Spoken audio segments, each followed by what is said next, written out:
नाही नाही हा ठीक. गेले काही दिवस आपला देश अस्वस्थ आहे आणि याचं कारण आपल्याला सगळ्यांना माहिती आहे. मला पहिल्या प्रथम अभिजित दिपके आणि या देशातल्या सर्व तरुणांचं आणि साहजिकच आहे त्यांना न घाबरता समर्थन देणाऱ्या त्यांच्या पालकांचं अभिनंदन करायचंय. कारण हा विषय केवळ एका राजीनाम्यापुरता मर्यादित नव्हता. या तरुणांनी देशाला भयाच्या छायेतनं बाहेर काढलेलं आहे. गेले 12 वर्ष जवळपास रोज काही ना काहीतरी दबाव देशाच्या जनतेवरती सरकारकडनं टाकला जात होता. मग ते नोटबंदी असेल, इतर काही गोष्टी असतील आणि जणू काही या देशामध्ये आता लोक शिल्लक राहिलेलीच नाही आहेत, ती सगळी झुरळ आहेत, याप्रमाणे हे सत्ताधारी वागत होते. आज मला तो एक डायलॉग आठवला, तो पिक्चर मधला कुठला होता ना, एक मच्छर साला आदमी को, यशवंत सिनेमाचा. तसं एका झुरळाने हुकुमशाला झुकवलेलं आहे. आणि ज्या तरुणांना झुरळ म्हटलं त्यांनी सुद्धा लक्षात ठेवलं पाहिजे की आपण केवळ खुर्चीत बसलाय म्हणून डोक्यात मास गेला असं वागू नका. देशातली युवा शक्ती ही जर का एकत्र आली तर काय करू शकते त्याची झलक आहे. मी आपल्यासमोर किंवा आम्ही सगळे आपल्यासमोर येण्यापूर्वी अभिजित दिपकेचं एक ट्विट पाहिलं आणि त्यांनी सांगितलं की आंदोलन अजूनही आम्ही मागे घेतलेलं नाही, कारण अजून 2 मागण्या त्यांच्या बाकी आहेत. महत्वाची मागणी होती ती धर्मेंद्र प्रधान यांच्या राजीनाम्याची. आता त्यांनी राजीनामा दिलाय का त्यांचा खाते बदल केलाय याच्यावरती अजून काही स्पष्टता नाही, पण त्यांनी राजीनाम्याचं पत्र हे सर्व माध्यमांसमोर दिलेलं आहे. आता हे झाल्यानंतर याविषयी जे प्रश्न निर्माण झालेले आहेत त्याचं पुढे काय होणार. कारण या आंदोलनाच्या दरम्यान भाजप सरकारचा एक बिभत्स भीषण गुन्हेगारी प्रवृत्तीचा चेहरा हा संपूर्ण जगासमोर आलेला आहे. ज्या पद्धतीने तरुणांवरती लाठ्या चालवल्या गेल्या, ज्या पद्धतीने तिथे आलेल्या युवतींवरती हात उचलला गेला. आम्ही जेव्हा गेलो होतो तेव्हा एक ती युवती अत्यंत व्यथित होऊन व्याकुळ होऊन सांगत होती तिच्या कपड्यांना सुद्धा हात घातला गेला. आता या पोलिसांवरती कोण गुन्हे दाखल करणार. आणि साध्या वेशामधले जे गुंड हे तिकडे घुसवले गेले होते, यांना शोधून त्यांच्यावरती कारवाई करणार की नाही. आणि एकूणच या विद्यार्थ्यांवरती जर कुठेही जर गुन्हे दाखल केले गेले असतील तर हे मागे घेणार आहेत की नाही हे आता अमित शहानी सांगितलं पाहिजे. कारण या पोलिसांवरती ज्यांनी दंडुकेशाही केली, या तरुणांवरती लाठ्या चालवल्या, त्यांच्यावरती जर का कारवाई होणार नसेल तर मग कदाचित ही तरुणाई आता धर्मेंद्र प्रधानांकडनं अमित शहाकडे त्यांचा मोर्चा वळवल्याशिवाय राहणार नाही. असो, मला असं वाटतं की या तरुणांना खास धन्यवाद दिले पाहिजेत. याचं कारण असं, परत एकदा सांगतो की या देशामध्ये जणू काही आता लोक राहतच नाही, ही सगळी झुरळ आहेत. आपण काही केलं, कशी मस्ती दाखवली तरी हे चालून घेतली जाते. हा जो काही एक समज किंवा हा जो एक भ्रम भारतीय जनता पक्षाने त्याच्या मस्तवाल सत्ताधाऱ्यांनी निर्माण केला होता, ते चित्र यांनी भुईसपाट करून टाकलेले. म्हणून यांना मी पुन्हा एकदा धन्यवाद देतो की या देशामध्ये आधुनिक क्रांतीची ठिणगी विझलेली नाही. आधुनिक क्रांतिकारक जन्माला येऊ शकतात, त्याची एक चुणूक या निमित्ताने संपूर्ण जगाला आपल्या देशातल्या तरुणांनी राखून दिलेली. उद्याचा मार्च आहे हा नक्की होणार आहे. कारण हे एक महत्वाचं पाऊल आहे. अनेक वर्षानंतर लोक आपल्या भावना व्यक्त करायला लागलेले आहेत आणि मी तमाम जनतेला आवाहन करतो, जसं काल सुद्धा आपण पाहिलं असाल की आम्ही असा विचार केला होता की उद्या जर का आम्ही मोर्चा काढतोय तर कालचा कार्यक्रम कशाला करायचा. पण हे जाहीर झाल्याबरोबर आदित्यला काय, अमितला काय, असंख्य लोकांनी संदेश पाठवले आणि सांगितले की नाही आम्ही उद्या पण येणार आणि रविवारी पण येणार. आता तर धर्मेंद्र प्रधान यांचा राजीनामा झालेला आहे, त्याच्यामुळे ही युवा शक्तीची ताकद ही मोठ्या प्रमाणावरती उद्या मुंबईतून तमाम जनतेला किंवा तमाम दुनियेला आपण दाखवली पाहिजे. म्हणून उद्याचा जो काही मोर्चा आहे त्या मोर्चाच्या ऐवजी आपण काय नेमकं करतो ते राज सांगेल. पण उद्याचा कार्यक्रम हा असाच राहील जसा पहिला ठरवला होता तसा. तिकडेच जमू, पुढचं राज सांगेलच. पण ह्या पुढच्या आंदोलनाची दिशा मी अभिजितला सांगणार आहे, कारण त्याच्याबरोबर मी फोन करण्याचा प्रयत्न करतोय. कदाचित तिथलं नेटवर्क जाम झालं असू शकेल. तिथे जामर लावलेत. त्याच्यानंतर त्यांच्याशी बोलून अभिजित आणि त्याचे सहकारी काय ठरवतील त्याच्याप्रमाणे सगळेजण पुढे जातील. उद्या शिवाजी पार्क मैदानामध्ये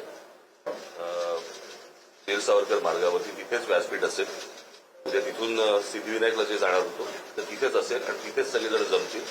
आणि तिथेच खरं तर हा या तरुणाईचा हा विजय आहे, खूप मोठा विजय आहे. याचं जर एका वाक्याचं वर्णन करायचं झालं तर या जेनझीनी सरकारच्या झिंग्या उघडलेल्या आहेत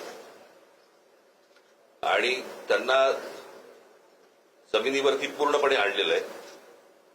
हा मला असं वाटतं खूप मोठा विजय या तरुणांचा आहे. त्याच्यामध्ये दिक्केंचा त्याच्यामध्ये खूप मोठा वाटा आहे. आणि जे आज राजीनामा कधी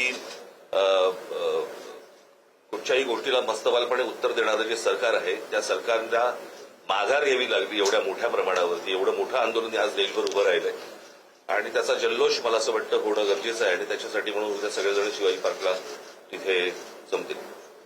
जो रोष होता तो केवळ धर्मेंद्र प्रधान यांच्यावर नव्हता, तर आता रोष जो आहे तो पंतप्रधान यांच्यापर्यंत. मी कालच म्हटलं होतं की हा जो राग आहे आता हा प्रधानांवरून पंतप्रधानांवरती गेलेला आहे.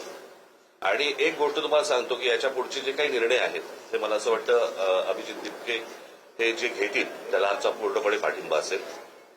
त्यांनी ह्या गोष्टी सुरू केलेल्या आहेत. निर्णय त्यांनीच घ्यायचा आहे आणि ते ज्या प्रकारचे निर्णय घेतील त्याला मला असं वाटतं देशातला तरुण पाठिंबा देईल. साहेब, ही घटना राजीनामा दिल्यानंतर देवेंद्र फडणवीसांना अमित शहानी दिल्लीत बोलावून घेतलेलं आहे. कदाचित महाराष्ट्रामधून पुढचा शिक्षण मंत्री असण्याची शक्यता वर्तवली जाते. तर एका ठिकाणी तातडीने बोलून घेतो. तुम्हाला काय वाटतं? तुम्हाला जेवढी बातमी कळली तेवढी आम्हाला कळली. ह्याच्या पलीकडे आम्हाला काहीच माहित नाही. साहेब आणि उद्धवजी, तुम्ही महाराष्ट्रातले प्रमुख राजकारणी आहात. असं अचानक तातडीनं देवेंद्र फडणवीसांना दिल्लीत त्यांचे पक्षश्रेष्ठी बोलवतात धर्मेंद्र प्रधानांच्या राजीनाम्याने. तुमचा अंदाज काय? नाही काय हे बघा आता हे इतक्या वेळा गेले आजपर्यंत बरं का. त्यांच्यामध्ये तर इतकं ती चुरस आहे की शिंदे गेले की मग ते आले परत की फडणवीस जातात, फडणवीस आले की मग शिंदे जातात. त्याच्यामुळे हे खूपदा झालेलं आहे. आत्ताच्या सिच्युएशनमध्ये हे का गेलेत मला असं वाटतं त्यांनी सांगितल्याशिवाय आपल्याला कळणार नाही किंवा तिकडे काय वरती निर्णय झाल्याशिवाय आपल्याला आत्ता काही कळणार नाही. कारण जशी तुम्ही आत्ता बातमी ऐकली तशी आम्ही पण आत्ताच ऐकलेली आहे. त्याच्यामुळे आता याच्यावरती आत्ता या क्षणाला काय बोलण्यात अर्थ नाही. मन की बात होणार असं काहीतरी म्हटलं जातं. मन की बात होणार असं म्हटलं जातं. चला सरन्यायाधीशांचं कशा प्रकारे आभार मानून, कारण त्यांच्या सरन्यायाधीशांच्या बोलण्यावरून हे सगळं उभं राहिलं. नाही, सोनम वांगचूक यांना धन्यवाद आम्ही दिलेच आहेत. कारण मधल्या काळामध्ये ते स्वतः येऊन मला भेटूनही गेले होते. त्यांना तिथून त्यांचं अपहरण करण्याच्या 1-2 दिवस आधी मी त्यांच्याशी फोनवरून बोललो सुद्धा होतो. मी स्वतः त्यांना विनंती केली होती. पण सोनम वांगचूक त्यांच्या उपोषणावरती ठाम होते. 26 दिवस एका विषयासाठी उपोषण करणे ही साधी गोष्ट नाहीये. आणि ज्यांनी या युवकांच्या पाठी आपली शक्ती उभी केली त्या सगळ्यांना मी धन्यवाद देतो. आणि एक गोष्ट नक्की की आता यापुढे या देशात आपण हुकुमशाही करू शकत नाही, आणू शकत नाही, हे ह्या एका घटनेने अधोरेखित झालेलं आहे. ज्या वेळेला हुकुमशाही करण्याचा प्रयत्न करेल त्यावेळेला हे तरुण त्याला चिरडून टाकल्याशिवाय राहणार नाही. उद्या जो आम्ही सगळेजण इथे आहे ते ह्या संपूर्ण तरुणांचं खऱ्या अर्थाने अभिनंदन करण्यासाठी म्हणून तो तिथे जल्लोष होईल. पत्रामध्ये त्यांनी उल्लेख केला आहे की मी कधी असा विचार केला होता की मुलांचं भविष्य खराब व्हावं. जे माफी आहेत त्यांच्या हातून तर कधीच मी विचार केला होता की मुलांचं भविष्य खराब व्हावं. प्रधान यांनी राजीनामा पत्र देताना मी तुम्हाला एक गोष्ट सांगतो कदाचित तुम्हाला माहिती असेल. याच्या अगोदर ज्या वेळेला भारतीय जनता पक्ष ज्याला विरोधी पक्षामध्ये होतं रेल्वे अपघात झाल्यावरती ते रेल्वे मंत्र्याचा राजीनामा मागायचे की नाही? रेल्वे मंत्री बसला असायचा का ड्रायव्हिंग सीटवर? बरोबर की नाही? एक ड्रायव्हर असायचा ज्याच्या काहीतरी चुकीच्या गोष्टीमुळे रेल्वे अपघात व्हायचा आणि हे राजीनामा मागायचा रेल्वे मंत्र्याचा.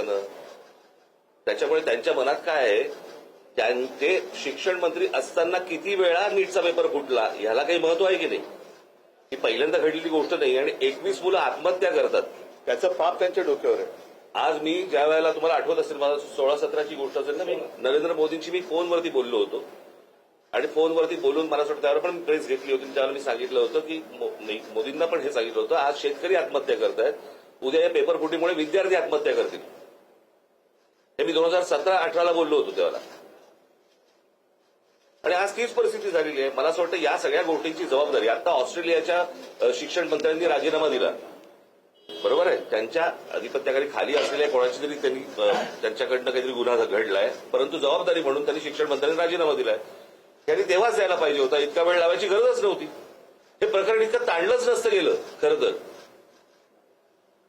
पण आम्हाला कोण काय करणार हे जे आहे हे या सर्व तरुणांनी सगळ्यांना रस्त्यावरती आणले. त्यात एक असं आहे की नरेंद्र मोदी ज्या समाज माध्यमांचा वापर करून 2014 सत्तेत आले त्याच्यावरती त्याचाच माझं व्यंगचित्र होतं ना, परतीचा पाऊस. एकच सेकंड. पण यावेळेस इंस्टाग्राम सगळ्यात जास्त चर्चेत आहे. एक मिनिट. हे इंस्टाग्रामवरच मी काही प्रश्न हे मुद्दामून लिहून घेतले. हे आता शिक्षण मंत्री त्यांची जबाबदारी टाळण्याचा प्रयत्न करत होते. आता हे प्रश्न हे देशाच्या गृहमंत्र्यांना विचारले पाहिजेत, कारण दिल्लीचे पोलीस हे त्यांच्या ताब्यात आहेत, केंद्राच्या.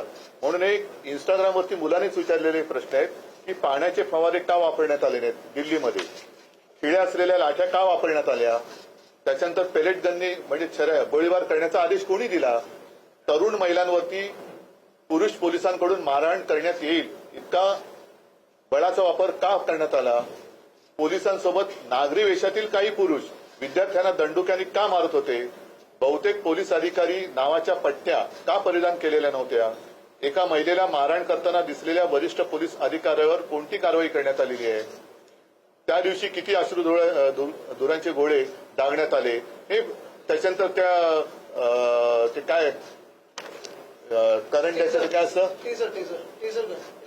ते दंडुके असतात ना ते,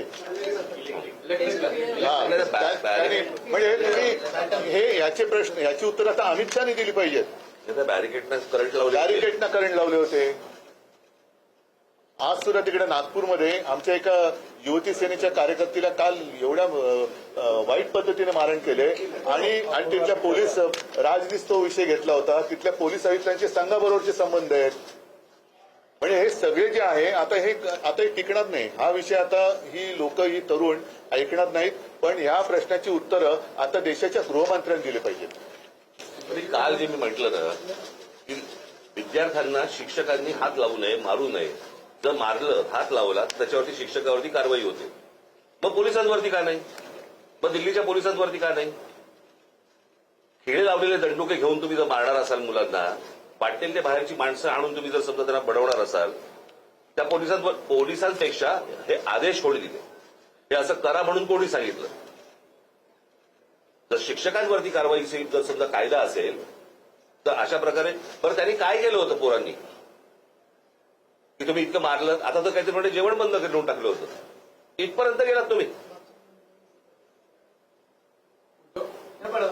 उद्धवजी पंतप्रधान आता इंस्टाग्रामवर जास्त लक्ष देत आहेत. सगळ्या मंत्र्यांना सांगितलंय. मला असं वाटतं, ऐका एक गोष्ट अशी आहे की स्वतःचं घरदार सोडून दुनियादारी करणाऱ्यांनी मध्ये घरी पण लक्ष देण्याची गरज आहे. स्वतःची घरं पण त्यांनी सांभाळण्याची गरज आहे. जाऊ रे, पुढचं मला काय बोलण्याची आवश्यकता नाही. इतर ज्या दोन मागण्या तुम्ही आता म्हणालात नाही, या त्यांनी केलेल्या आहेत आणि त्यांच्यासोबत आम्ही आहोत. देखील गुन्हे दाखल झाले, तसेच मुंबईला देखील गुन्हे झाले. तुम्ही पण मला असं वाटतं मी तरी एखादा कुठच्या तरी एक गोष्ट, परंतु मी तुम्हाला एक गोष्ट सांगेन. मुंबई पोलीस आणि महाराष्ट्र पोलिसांचे मी आभार मानेन की त्यांनी उत्तम पद्धतीने संपूर्ण सिच्युएशन परिस्थिती हाताळलेली आहे. अशी कुठलीही परिस्थिती महाराष्ट्रामध्ये आज मुंबईत होत आहे, पुण्यामध्ये होत आहे किंवा इतरत्र कुठेही असा महाराष्ट्र पोलीस किंवा मुंबई पोलिसांकडनं गोष्ट झालेली नाही. मी खास करून त्यांचं अभिनंदन करेन की त्यांनी उत्तम प्रकारे त्यांची जबाबदारी पार पाडली.